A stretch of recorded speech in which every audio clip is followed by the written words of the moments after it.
This is Pantheon Plus, a podcast where we will go beyond heights and flights to explore other genres and movies from the past. Each month, we'll have a theme. This month, we look back at the modern Planet of the Apes trilogy. Each week, we will pick a movie related to that theme, and this week, we take a look at 2014's Dawn of the Planet of the Apes. It all started with an experiment. Caesar was the first. Home. Your home. It became a virus. It wiped out half the planet. But the apes didn't just survive it. They evolved. If you threaten his family, he will retaliate. They're animals! We're gonna kill every last one of them. No! War has begun.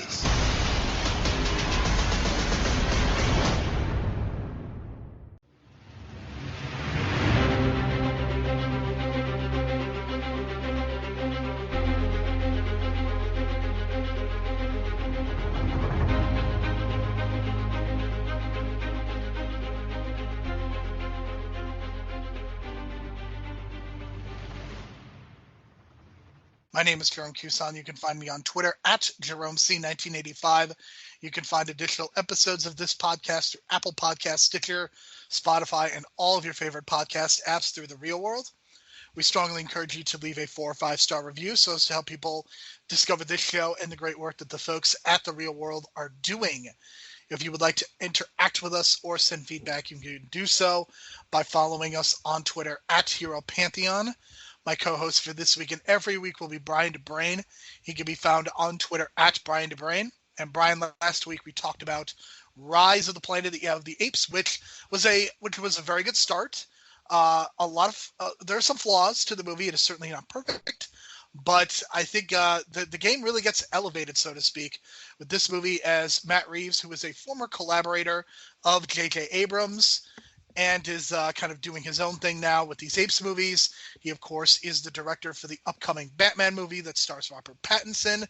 So Matt Reeves certainly has a lot of credibility as a filmmaker at this point, given what he's done. And he does some pretty spectacular work here with Dawn of the Planet of the Apes as we dive deeper into this world. And for me, Brian, this is exactly what I think a sequel should be, because I don't think it tries to get too big. I don't think it feels bloated. I think that this movie just logically extends the world that Rise of the Planet of the Apes started. Yeah, I think it answered a lot of questions that we had going at the end of Rise of the Planet of the Apes. So, like, what are they going to do? What's going to happen with the humans? And they kind of go into that right off the bat, and they tell you, like, in this big, like, global chart how the virus spreads slowly throughout the world, and it hits home. It really hits home. So it's kind of remarkable. I had to do some research on the timeline. Apparently, it took about 4 years for all the deaths to kind of come to, the numbers to add up and what was left. So I'm kind of thinking, like, oh, shit, we're 4 months into this shit. So what the fuck? But I didn't want to think so negatively about the world after watching the first 2 minutes of this movie. But, yeah, the virus is out there, people. So please wear a mask. But, despite that, a lot of questions were answered. We got a lot of, because especially with the ending, like the stuff left open, like we mentioned last week, the seeds that were planted, the stuff with Koba, all that comes to fruition now, and things coming to a head, and all these different things, and stuff about gun control that got me thinking again, and like fucking just, if we did evolve, and this is another thing too, if we evolve from the apes and the apes are getting more intelligent, then are these apes going to get these human,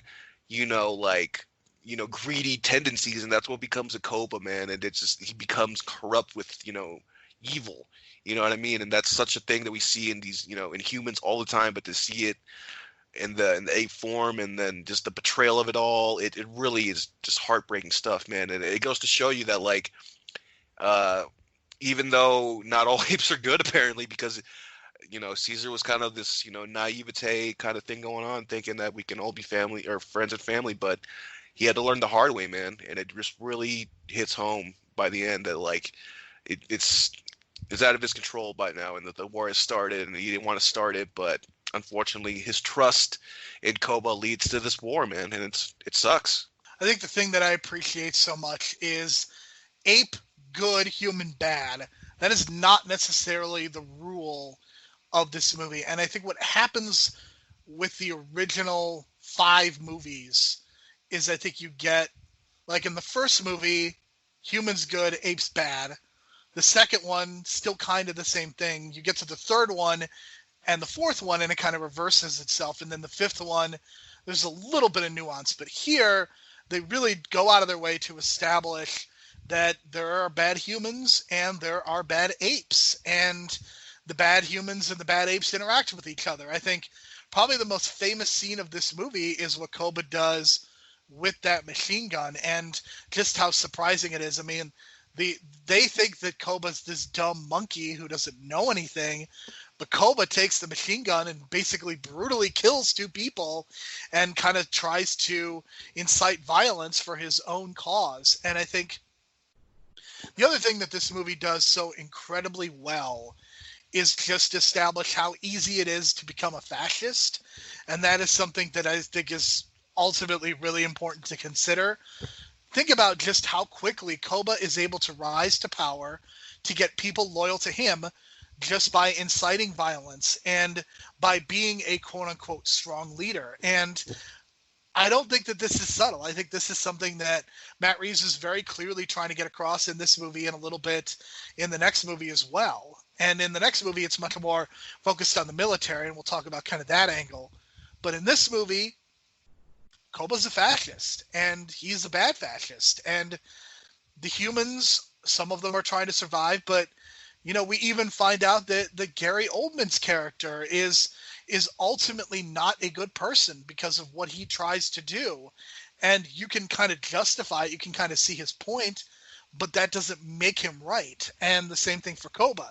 You understand why Koba's bad, but that doesn't justify his behavior, trying to kill Caesar, throwing one of his fellow apes over the edge and killing him. That doesn't justify any of their behavior. And I think the fact that this movie is so nuanced is one of the reasons that it works out so successful. Yeah, there's so many powerful images, man. And it's just heartbreaking. Just, man, when he throws Ash, I think his name was Ash, off that building or to the next level from the stairwell or whatever he got, that was scary, man. Like that second time around, like it was so scary to me. I don't know what it is. Something about natural horror and screaming and just that natural, I don't know, man, that feeling of like you're about to be thrown off a fucking stairwell to your death in a brutal way, and the way that he was just screaming, it was just so creepy and powerful. But again, man, it's just it's a reflection of the torture that Koba received, and that's kind of that thing. It's like, I don't know. It's just, was he created by man to be this way? If he wasn't tortured, obviously he would have a different perspective on humans and stuff like that. But it's just a really interesting way to look at life in general, man. The way we treat other people and how it leads to them treating other people down the line, cause and effect. Just really eye-opening stuff, man. And it just, and this idea that Caesar comes from, I don't know, it's weird because I feel like I want to say that Caesar comes from privilege, you know what I mean? And Koba didn't. And I think that's another big thing that was kind of subtle, because we see where he came from, a loving home, and Koba did not come from a loving home, and that we know statistics and psychological issues that come from that in the real world. So I thought that was really important, the way they kind of emphasized that more so throughout the movie as it went on. So just little things like that, and psychologically, like the way they portray these characters and their motivations, and then the way that, everything kind of just turns to shit at the end, and then their home is burning, all because of one ape just went rogue, you know what I mean? And it's, you can't just trust, it just shows, like, Caesar can't just openly trust all the apes, you know what I mean? There's got to be some law and civil order, and the idea that ape shouldn't kill ape, and then him letting go at the end, I don't know, it also reminded me of, like, the end of Batman, or Dark Knight, because it's just, like, Batman holding the Joker over the edge, except this time Batman let go. And I know that it's another one of those controversial things. It's like Superman killing Zod, but I don't know. I agree with Caesar, because that was the right thing to do. And despite the whole ape not kill ape thing, it's going to haunt him in the third movie for sure. And that's going to be a big thing, coming to play in the third movie. But that whole philosophy that they established in the writings on the wall, when they literally write the laws on the wall and then Koba breaking that, it was just powerful stuff, man. And just stuff that you thought would probably happen based on the events and the characterizations made in Rise of the Planet of the Apes. So everything kind of just comes full circle. in terms of that. And then again, the human story, like I said before, it's always going to be secondary, I think, and it's just them wanting to get some power, and then you deal with these asshole humans as well, and then you see some reflections of like this one dude acting like a cop, just pointing his gun out at two innocent people or two innocent apes for no reason, and just starting shit up and making things worse than when you shouldn't have when you pull out a gun. So. And you mentioned kind of the way that Caesar was raised versus how Koba was raised. And this is something that I think the movie does a really good job of representing throughout, as his behavior reflects this in a lot of subtle ways. He is seen walking upright just like humans. The other apes usually walk more prone on all fours. Caesar uses human speech. The others rarely do. And if they do, it's not as clear what they're trying to say. When Caesar and the other apes are walking through the subway tunnel, he is the only ape to walk through the turnstiles, whereas the other apes climb over them. So clearly Caesar has some norming, some human norms that he likes to follow. And I think that one of the ways that this movie was originally supposed to be different is that in a different version of the screenplay, before Matt Reeves was hired, this movie was set further in the future, with the apes having obtained the ability to speak almost flawlessly. Caesar apparently was supposed to play a much smaller role. Presumably he would get killed either in the first act or somewhere in the first half of the movie. Reeves thought it would be much more interesting to explore Caesar's story at an earlier age and asked for permission to rewrite the script from scratch. So that is exactly what happened. And instead of a movie that takes place, 20, 30 years down the road, the movie takes place in 2026, which is approximately 10 to 15 years after the first movie takes place. And I mean, you think about kind of the sliding door scenario.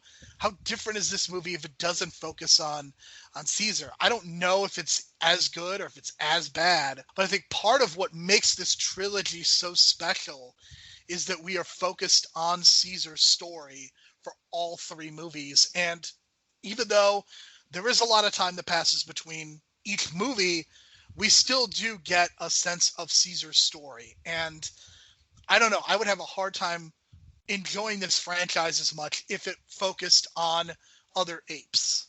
Yeah, that's my feeling too. Like, once you establish everything you did in the first movie, the whole focus has to be on Caesar. Like, he's the star of the franchise.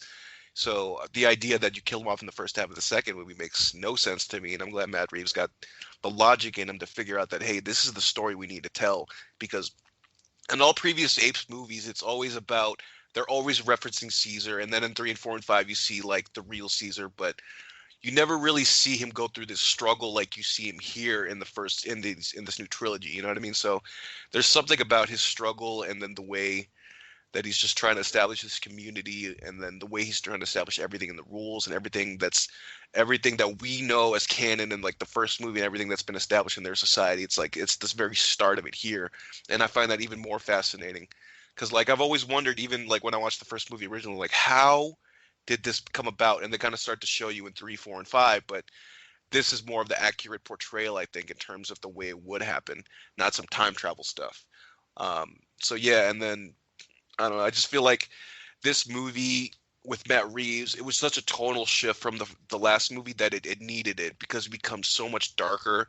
The colors are darker and everything's not so as bright. You know what I mean? And that's supposed to reflect the mood and the atmosphere of everyone in the movie, So the whole post-apocalyptic feeling to it had that. The way that the first image you see is Caesar, his eyes, and immediately you can tell like he's aged and matured, like more importantly matured like so much in the last 10 years since you last saw him.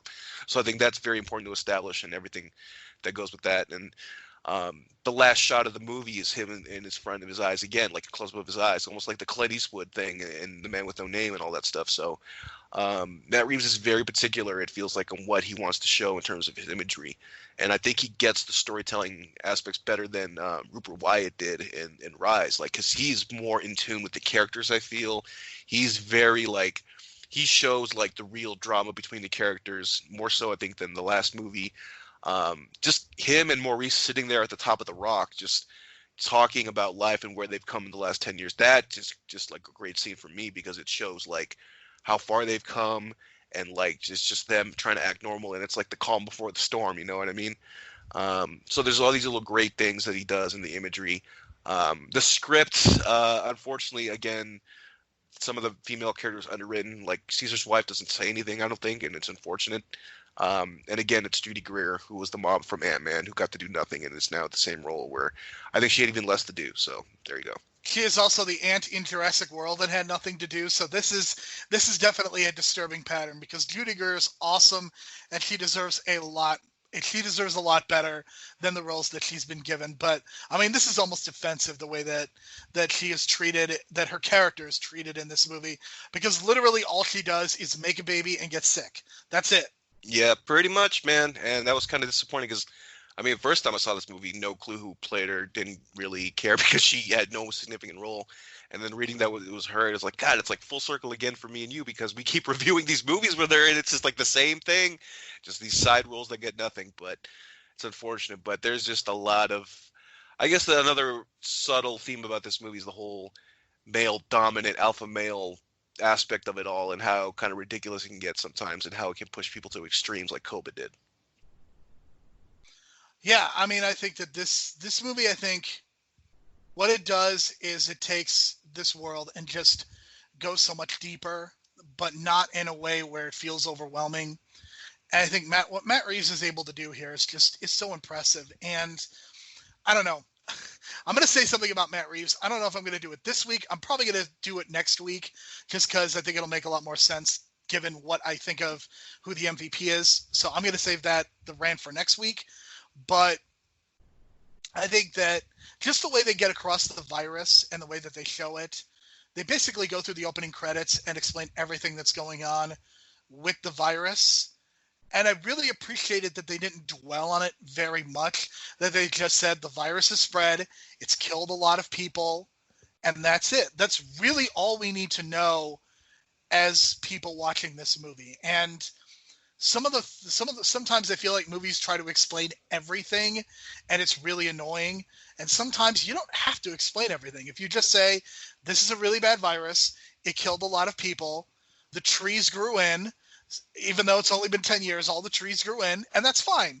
Like, I am willing to accept the rules as long as this movie maintains internal consistency, which it does. I have zero problem with what they do. And I really appreciated the fact that Matt Reeves was able to rewrite the script, and he was able to do so in a timely fashion. And I like the fact that while Rise of the Apes kind of echoed Conquest, that this echoed Battle for the Planet of the Apes. And I really like the fact that these two sequels kind of manifested themselves in different ways in these movies, and I think they're clear improvements with the nuance, with the technology, with the acting, with the performances. I walked away tremendously impressed. And you mentioned Maurice, the fact that Maurice, in the last week I talked about how I felt like there were some issues with the way that certain apes or the way that certain references were made to the original Ape movies. And in this specific case, Maurice is a reference to Maurice Evans, who portrayed Dr. Zaius in both Planet and Beneath the Planet of the Apes. And that's just a very subtle thing that you don't necessarily have to have an understanding of, or you can laugh at. I mean, it works fine for what it is. And you understand who the ape is. If you've watched the originals, if you don't, you're going to find out soon enough, because they established a relationship for Caesar and Maurice in the first movie. They build upon it in the second movie, and it continues and it pays off in the third movie. And that is something that just is just tremendously impressive to me, that they are able to just build things up over the course of each movie. And even the fact that they reference Will, and they show them going to the house, and they show the X on the stoop of his door to show that he was likely infected and that's why he died. The fact that his Jeep is still there, but Caesar sees this video. I wasn't a fan of James Franco, but I appreciated the fact that they addressed Will and they addressed Caesar's relationship to Will and its importance for his character. Yeah, I'm glad that they didn't bring Franco back, because you mentioned the deleted scene ending last week, and I think it made more sense to leave it open-ended and then just kind of interpret it for yourself that he died, obviously, based on the marking on the door or the wall or whatever. I thought it was really interesting. Like, there's some subtle things in there that people, well, I didn't really pick up on the first time. Like the fact that the camera started charging again because they just put the power back on. That's why the camera started working again. I don't know if you've noticed that, because I noticed the battery was like halfway charged when he unplugged it. So I was like, oh, wow, that's a little detail that makes so much sense. And I was like, oh, it's because the power went back on. That's how it started charging again. So little things like that I really appreciated about the house and stuff, and then coming back to it, and then him going up in the attic and then seeing the window and the importance of that window, and how, I don't know if you noticed too, but that window is like the symbol. That's like their emblem of his tribe or family or whatever you want to call it. But I thought the idea of using a window, you know what I mean? Because it's like this idea of captivity and being held back. I think it's a great piece of symbolism that they carried over. I even had a dream about that sign. When I watched the Rise of the Planet of the Apes, I went to sleep right after. And then I don't remember the whole dream, but I do remember looking up at that sign and being like at the end of that bridge, the Golden Gate Bridge, and seeing like the foliage around, but looking up at that sign when they took the sign and put the symbol on it. So it must have stuck out really important in my head, because I dreamt about it for, I don't know, 15 seconds or whatever it was, but it really sticks out in my head, man. I don't know what it is, but something about that symbolism and then the way it reflects throughout this movie. Just tremendous stuff, and him going back to it, him coming home, so to speak, a homecoming temporarily, and then being there with his son. And God, that son storyline is really well done too, man, because it feels like his son is like on the side of Koba and doesn't trust the humans, but he's trying to, trying to tell him that not all humans are bad and that kind of thing. And there's some powerful stuff going on with his son. And the thing with the bear, you know what I mean? That's some great character stuff right there, because at the beginning of the movie you see Caesar and his son get attacked by a bear because the son does some, Caesar tells him, like, you got to think before you act. And that's one of those important life lessons, you know what I mean? And then throughout the movie, his son makes that decision to help him and his father at the end and help everyone, all the apes escape from the bus. So just stuff like that coming full circle, just great storytelling elements. I think Matt Reeves gets it, man. Like, you can tell, like, he grew as a filmmaker between Cloverfield and this point. I haven't seen Let the Right One In, but I heard it was a very good adaptation from the original, and it's a good, like, vampire movie. And from what I saw in the trailers, like, he nailed it with the cinematography and picking the right cinematographer, which he did here too, because the cinematography is out of this world compared to what it was in Rise. There's some amazing shots in this movie that were spectacular, and then he goes beyond that in the next movie. So Matt Reeves picked the right cinematographer. He wrote the right script. He kept the same musical tones, but they had the right tonal shift to match what this movie was going for. And it's so dark, and it's so post-apocalyptic, and it's just the right mood, and it's the story that I've been wanting. That's like the story that I wanted to see when I first heard that they were going to make another Planet of the Apes movie. And then we got Rise, and I was like, well, the second half is kind of what I wanted. And then everything just became all about that in the second and third movie. So I was just impressed by the end. And then just seeing all these similarities now to, like, just The Dark Knight and Batman and all these kind of things, because by, like, the end of the first movie, I was thinking, God, this kind of feels like Batman Begins a little bit. And then in this one, it's clearly like this Batman Joker dynamic with Koba and Caesar. So who knows, man? Maybe Matt Reeves was just writing a Batman movie in disguise and didn't realize it this whole time, and then he's just been prepping himself this whole time for Batman. Yeah, I don't know. I mean, I think that Matt Reeves has clearly established himself as a really good genre director. And just based on the success of Dawn and War for the Planet of the Apes, it's easy to see why he would get the opportunity to direct a Batman movie. And I think there's a lot of reasons that this movie works. I think the visuals, I think, are spectacular. And you mentioned the cinematography, and I'm going to return back to just the way that Caesar is rendered. The way he looks is even better than Rise of the Planet of the Apes. And it's not just better, he also looks older. The movement is more subtle, and you can really see the emotions that are in his face. And you see that throughout all of the other apes as well. You see how they are represented, and you see the different ways that they look at each other, and just the way that they move. And when Koba apologizes and they do the little hand thing, I mean, it works out so well.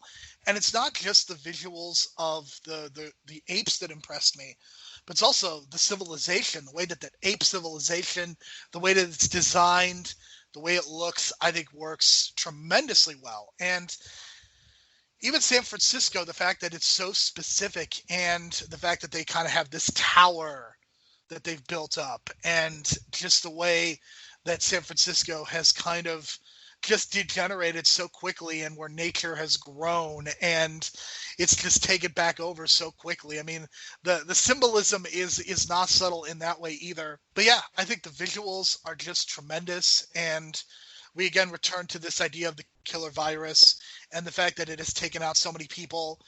And it's not as directly addressed here because so much more of the focus is on the relationships. But you even see the signs, the quarantine signs. And I mean, it's wild to see those signs and to feel like, I mean, we're not living, it's not a one for one, but we're living in that world right now where we're seeing signs about putting a mask on and social distancing and not to cough and sneeze in specific ways. So this all feels suspiciously familiar. Yeah, who would have thunk it in 2014? But that's just the way it is when it comes to these ideas of like outbreak and contagion and all these virus movies. They kind of have the same loose ideas of what a virus can do. But the only thing that's like is it doesn't spread as fast. I think these, movie viruses are just so much more deadly than the real ones in real life. Because in the real world, like right now, we'd be able to fight some of these deaths and able to at least control some of the elements, not everything, obviously, because some people don't want to wear masks still. But it's just such an amazing, like that first 3 minutes, I was just like, God, they're wearing masks and everything, and I'm just feeling like, what am I watching right now? Like it felt like I was watching the news or something, and it was just so weird. But it was unintentional. But sometimes the world just kind of flips up on its head. Sometimes, you know what I mean? It flips upside down, and that's exactly. Not the same situation, thank God, but I think it's much more controllable than this simian flu that they called it in the movie. Yeah, it's so weird that they, I don't know. And it's weird too because like, not weird, but like I think that at the beginning of the movie, like that's all they had to do, just explain it that it was a virus, that it spread, and they don't even need to mention that they tried to make a vaccine or something like that because obviously it doesn't matter. Like they're all just gonna die anyway, so. Like I'm glad the idea they just abandoned this idea of like a vaccine or a cure, and they didn't even do that. You know what I mean? They don't. That's not even what the humans want. They just want to contact the outside world. They're not even looking for a cure. So I'm kind of glad they kind of go beyond that because there's always this lingering thing in Walking Dead. When I watched the first couple seasons, it's like they're not going to explain where it started or how it started, and that's that's burning questions that I had in my head that they just never wanted to answer apparently. So I just gave up on that. But yeah, that's kind of what I felt here. It's like in this situation, you don't need to explain it just because they're all going to die anyway. There's no sense of making a cure if they can't even get a cure. So that's all the humans that are left. And then again, the virus, manipulates and evolves in the next movie. But again, that's another thing with viruses in real life. They just evolve and change over time. So this idea that we can kind of contain COVID-19 the way it is now is kind of crazy, but it is what it is, one day at a time, I guess. Something else that really impressed me about this movie is just the way that things break down and how you have kind of bad players on both sides. And I like that the common denominator is guns. When guns are introduced into the situation, things really break down. And I would be very curious to see how international audiences would respond to this part of it versus Americans, because in America we have the Second Amendment, and that is portrayed as being the most important amendment based on my understanding of gun sales and the fact that so many people have guns. And I think it's fascinating to me that whenever a gun is introduced, bad things happen. An ape gets killed, humans get killed, Caesar is almost killed.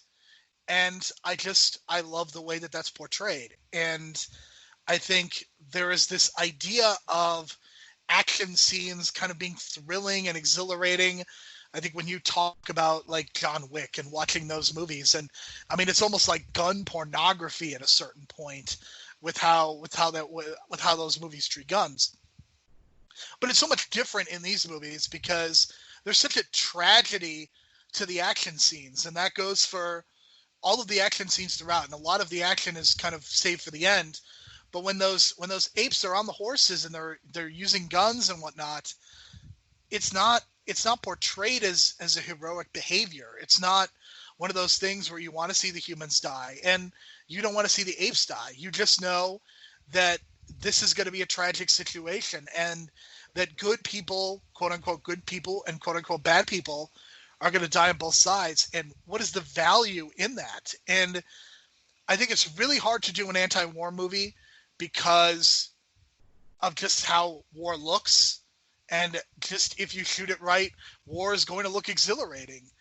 But I think that this movie is able, because it's science fiction, to kind of be anti-war and to also make you feel and make you realize just how bad it is because of the people that die and the apes that die. And that was tremendously impressive to me. And just the way that they broke that down by having the trigger-happy human at the very beginning, and just to see how that character evolved, and to see how Koba uses the gun in his way to kill the humans and then to shoot Caesar and almost kill him. I just was tremendously impressed with how they handled the relationships and the level of nuance. Yeah, that was the striking thing for me the second time around, is seeing how the gun violence really affects the whole movie.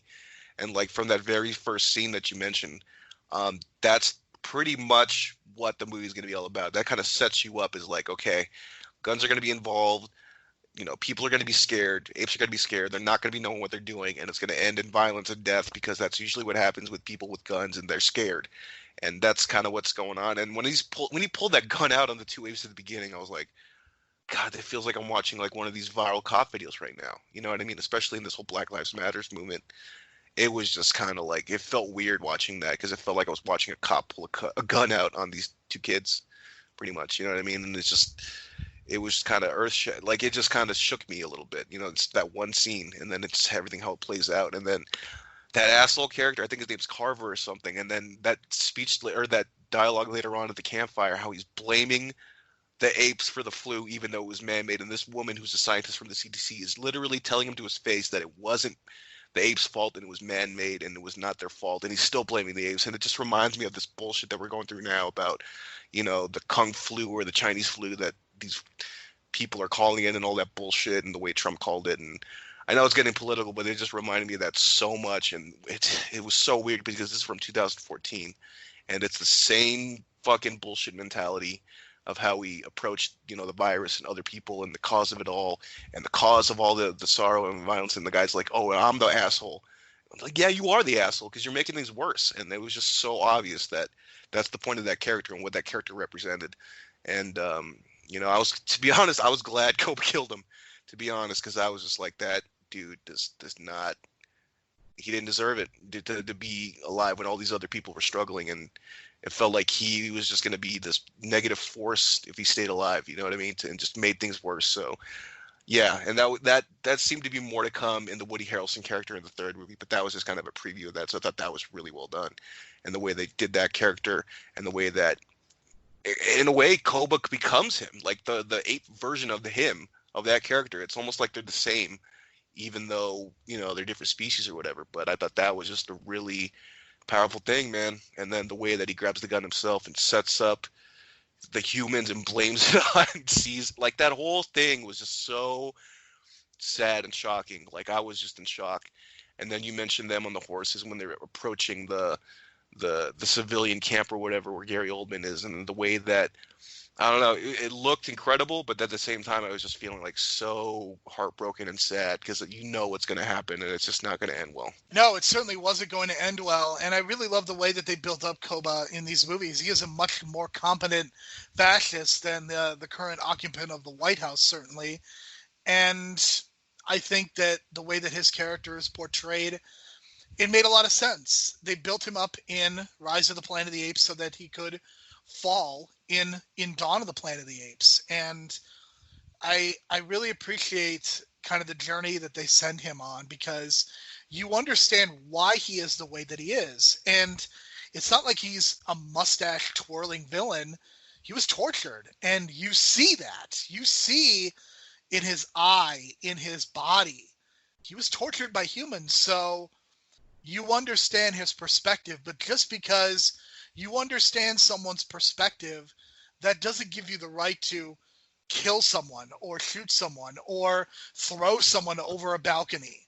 doesn't give you the right to do any of that. So I love that the way they play with the morality of this movie. And I know that we really haven't talked a lot about the humans, but I do want to say I think Jason Clarke is much better than James Franco. And part of me wishes that Jason Clarke was in Rise of the Planet of the Apes and was in the James Franco role instead of James Franco, because I think that movie desperately needed a better human performance. And I think that what Jason Clarke is able to do, even though the humans are still underdeveloped, I appreciate that with Jason Clarke, they at least had him understand who the apes are.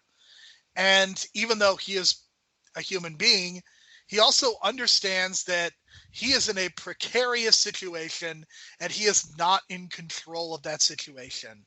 And I think human beings, what we have learned over the last 3 months, especially Americans, is we don't like the idea of not being in control.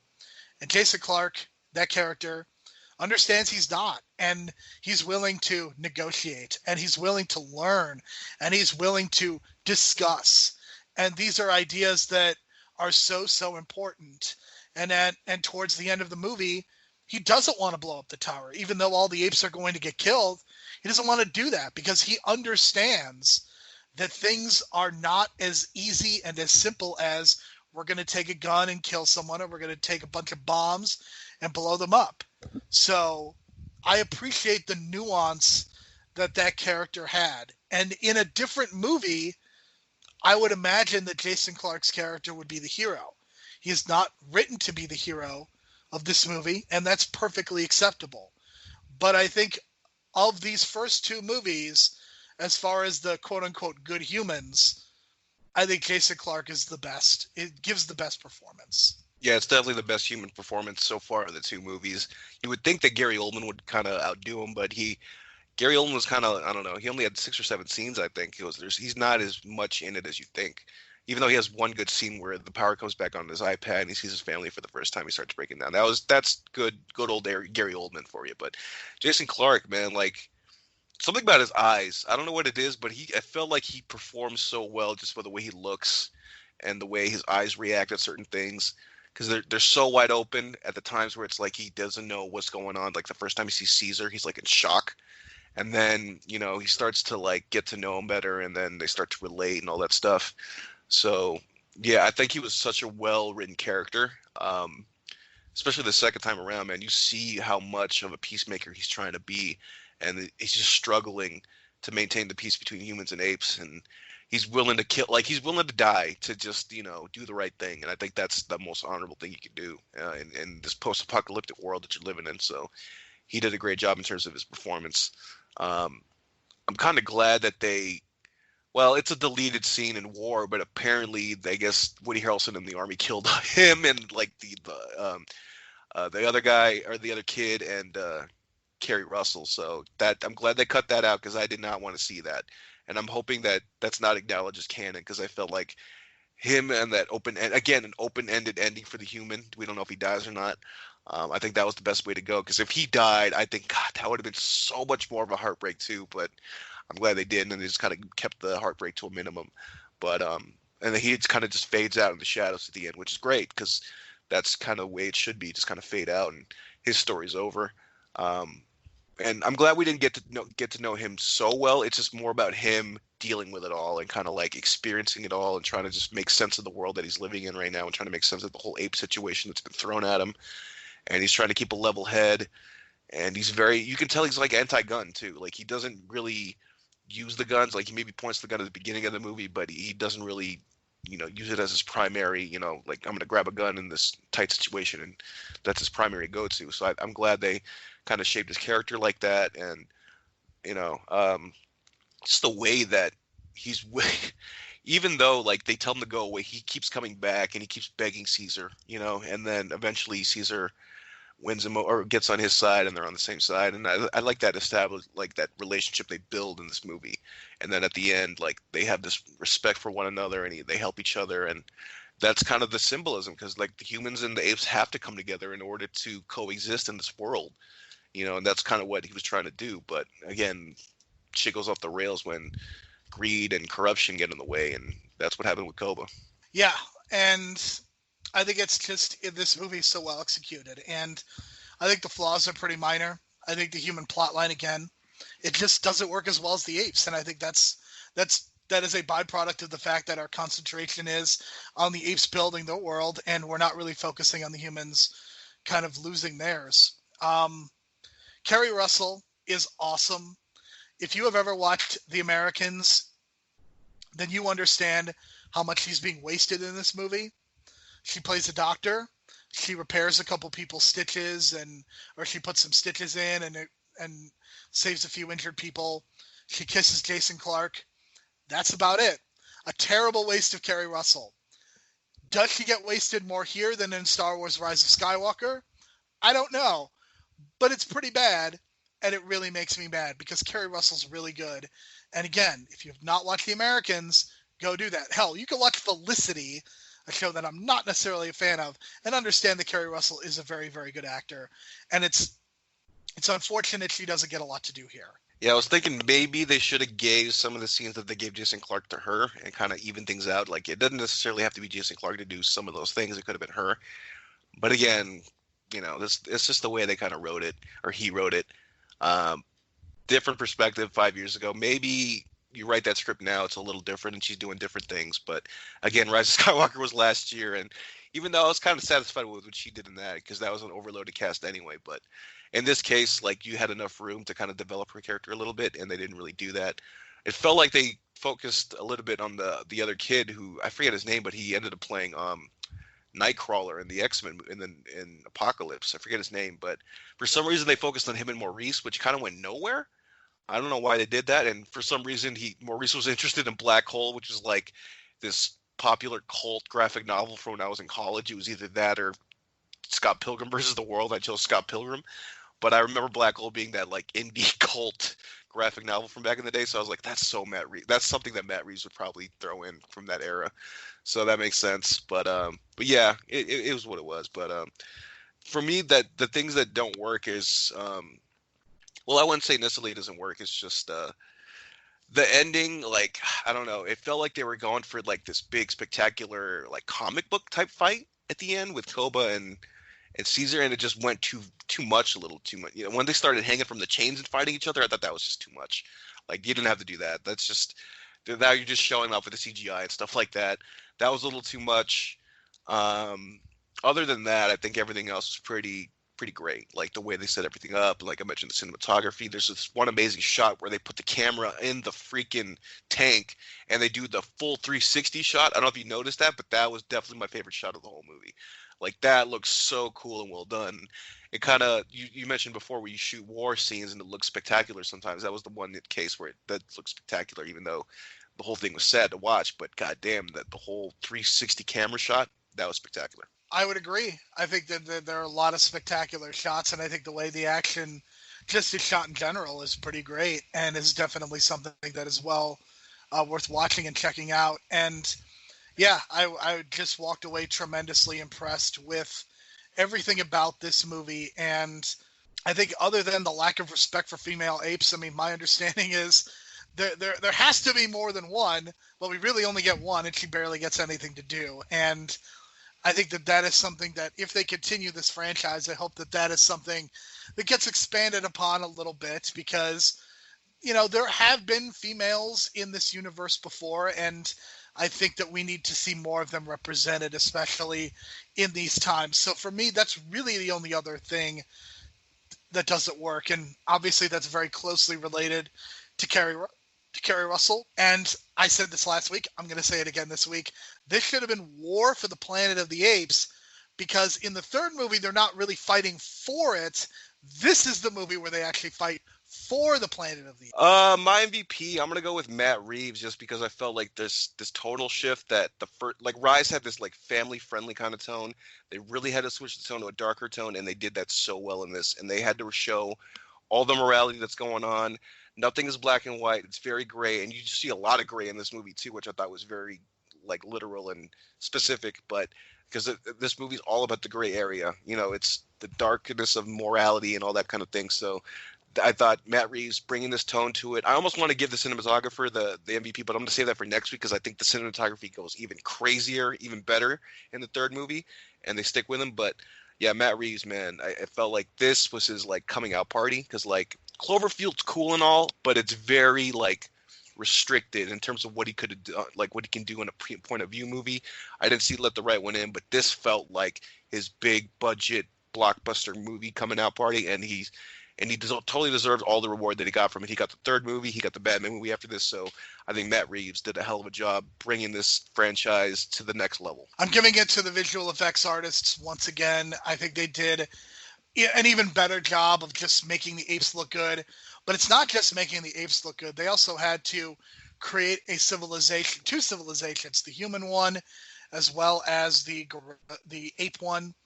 And yeah, I just think that they deserve a lot of the credit. And you're certainly right about Matt Reeves. And like I said, I'm going to talk a lot more about Matt Reeves next week. But for me, just to top themselves, because I think they did such a good job in Rise of the Planet of the Apes, and they somehow did an even better job of making all the apes feel real, because in the first one, a lot of the focus was on Caesar. You got a little bit with Maurice and Koba, but this time Koba's a part of this, his son, Ash, Rocket, all of these different ape characters play such an important role. For those reasons, I give this to the visual effects artists. For best performance, I'm going with Jason Clarke. I gave a lot of credit to Andy Serkis last week, so I feel responsible at least for trying to kind of vary the best performances out. The fact that Jason Clarke is able to rise above the apes and the humans and give such a good performance and give so much nuance to the humans pretty much by himself, I give him a lot of credit. And he's also the one who does a lot of the interacting with the apes. I know that Kerry Russell's character certainly does it to an extent, but Jason Clarke has to do a lot of that. And when you are doing motion capture and you having to interact with that, that is not easy. So for me, my MVP is the visual effects. Best performance, Jason Clarke. My best performance, I'm going with Toby Kebbell. I think hopefully that's how you pronounce his name, but he played Koba and did the motion capture. He did not do it in the first one. He did it in the second one and parts of the third one, but man, he outdid Andy Serkis, I thought. There was something so dark and deep about his performance that it was just haunting, and it's literally going to haunt Caesar in the next movie. So I thought he did a tremendous job. And what's weird is that like this is a year before Fantastic Four 2015, and he would go on to play Victor Von Doom, and God, it's like nothing but downhill from that. So I felt like, man, he did such a great job here, and then he went and did fucking Victor Von Doom. So yeah, I felt bad about that, but he did a hell of a job here. So maybe it was just the Josh Trank directing effect, and like that's why he was so corny and cheesy and as Dr. Doom. But here he was just tremendous, man. And I mean, to say that you outdid Andy Serkis in a motion capture performance in the same movie, I think that's saying a lot. So to me, I thought he did a tremendous job, and by the end, it was definitely that Batman Joker moment hanging on the edge. Absolutely. And as much as we've liked Rise and Dawn of the Planet of the Apes, I think we're going to end things on a really, really positive note next week. I think War is the best of these three movies, even though these first two are really good. And I'm really excited to talk about why that is the case. But for me, I think if Rise of the Planet of the Apes was a 7.5, I mean, I think this is a 9. I mean, I think this movie is just spectacular. And even at 2 hours and 10 minutes, even though it's 25 minutes longer, I don't feel like this is a lethargic, movie where they waste a lot of time. I mean, they used the 2 hours and 10 minutes really well. And yeah, I was just overall just really impressed, especially on the rewatch. I'll go with an 8.5. It's top level, but I just felt like I can't believe it got even better in terms of everything, writing, directing, cinematography in the third movie. So I was just kind of blown away that they were able to make this world and expand upon it, because this is what I wanted out of the first Rise movie. You know what I mean? This is the kind of Planet of the Apes movie that I wanted. So when they gave me this, I was totally satisfied, and I love the world building, especially. So they did that so well, and I'm glad that Matt Reeves was able to get the job for the third movie, and then he kind of closed out his own trilogy, or it's not his trilogy. He did 2 and 3, but he kind of closed out the trilogy. But the way that it kind of leaves it in the end of the third movie, which we'll talk about next week, but it leaves it finally for that big Icarus ship to come in at the end. So, and it's also cool to see Woody Harrelson being evil Woody Harrelson, because you're so used to that stoner comedy Woody Harrelson. But I remember when I was in, I don't know, high school, middle school, watching like stuff like Natural Born Killers, you know what I mean? Just like evil Woody Harrelson with that gritty teeth kind of thing going on. That serious Woody Harrelson from like True Detective. He's so good, man. Despite how goofy he can be and how much of I think he was like borderline comedic genius as Woody on Cheers. To go from that and to do the polar opposite in some of these characters he's done, and to be the evil son of a bitch in War, it's unbelievable. Yes, so we will be talking about Woody Harrelson a great deal next week, as well as the end of this modern Planet of the Apes trilogy. For Brian, my name is Jerome. Thank you so much for listening. We will talk to you again next week. The night is darkest just before the dawn, and I promise you, the dawn is coming.